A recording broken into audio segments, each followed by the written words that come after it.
TDP chief Chandrababu ఆదేశించిన తమ్ముళ్ళు తగ్గేది లేదంటున్నారు. లోకేష్ భజనను పీక్స్ కు తీసుకెళ్లారు. ఇప్పుడు అయితే లోకేష్ భజనను కంటిన్యూ చేస్తూ ఉన్నారు. ఎమ్మెల్యే గంటా శ్రీనివాసరావు కుమారుడు రవితేజ లోకేష్ ప్రధానమంత్రి ఎందుకు కాకూడదంటూ ప్రశ్నించారు. లోకేష్ అన్నయ్యను ప్రధానమంత్రిగా చూడాలన్నదే తన కోరిక అంటూ క్యాడర్తో చెప్పుకొచ్చారు.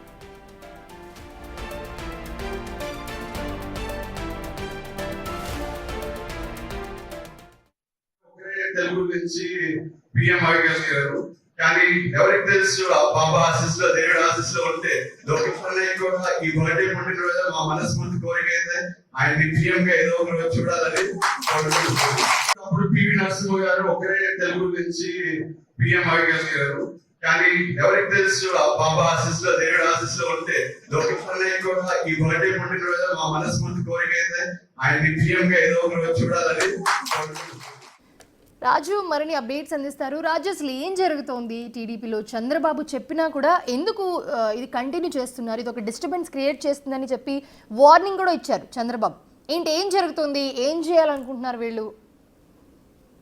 వారం రోజుల క్రితం నుంచి కూడా నారా లోకేష్ డిప్యూటీ సీఎం కావాలని అనేక మంది ఎమ్మెల్యేల దగ్గర నుంచి మంత్రుల వరకు కూడా కామెంట్ చేసినటువంటి పరిస్థితి ఉంది. దీంతో అటు జనసేన పార్టీకి సంబంధించినటువంటి నాయకులు కూడా పవన్ కళ్యాణ్ ని సీఎం చేయాలంటూ వ్యాఖ్యలు చేశారు. ఇది ఒక రాజకీయ దుమారం కూటమిలో రేగుతున్నటువంటి నేపథ్యంలో చంద్రబాబు సీరియస్ వార్నింగ్ కూడా ఇచ్చారు.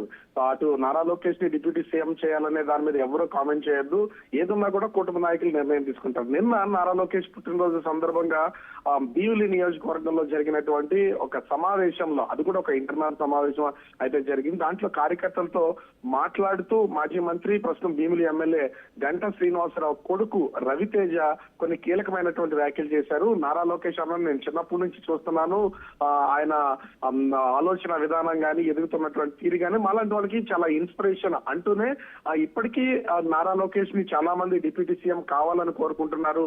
కానీ నేనైతే డిప్యూటీ సీఎం కాదు, నారా లోకేష్ దేశానికే పీఎం కావాలి. ఎందుకంటే తెలుగు వాళ్ళలో పివి నరసింహారావు మాత్రమే ఇప్పటి వరకు ప్రధానమంత్రి అయినటువంటి వ్యక్తిగా ఉన్నారు. నారా లోకేష్ పీఎం అయ్యే వ్యక్తిత్వం ఉన్నటువంటి వాళ్ళు అయితే చూడాలని నేను కూడా ఆనందిస్తాను. ఎప్పటికైనా సరే నారా లోకేష్ దేశ ప్రధాని అవుతారంటూ చేసినటువంటి వ్యాఖ్యలు ఒక విధంగా చెప్పాలంటే పొలిటికల్ సర్కిల్లో ఆలోచింపజేసేవి ఉన్నాయి. ఎందుకంటే ఇప్పటి వరకు కేవలం రాష్ట్రానికి సంబంధించి, ఎందుకంటే గతంలో కూడా చంద్రబాబుకి దేశ ప్రధాని అవకాశం వచ్చినా కూడా రాష్ట్ర ప్రయోజనాల కోసం నేను దేశం అటు ప్రధాని కాను, రాష్ట్రంలోనే ఉంటాను, నా రాష్ట్రాన్ని ఉమ్మడి రాష్ట్రంగా ఉన్నప్పుడు దీన్ని డెవలప్ చేయడమే నా ప్రధాని ధ్యేయమని చెప్పినటువంటి పరిస్థితి ఉంది. కానీ ఇప్పుడు పెద్ద నాయకుల దగ్గర నుంచి యంగ్ స్టార్స్ వరకు, అంటే నెక్స్ట్ జనరేషన్ ఉన్నటువంటి నాయకులందరూ కూడా నారా లోకేష్ మెప్పు పొందడం, ఎందుకంటే నారా లోకేష్ కి రాష్ట్రంలో ఒక ప్రత్యేకమైనటువంటి టీంను కూడా ఒక క్వార్టరీని ఏర్పాటు చేస్తున్నటువంటి పరిస్థితి ఉంది.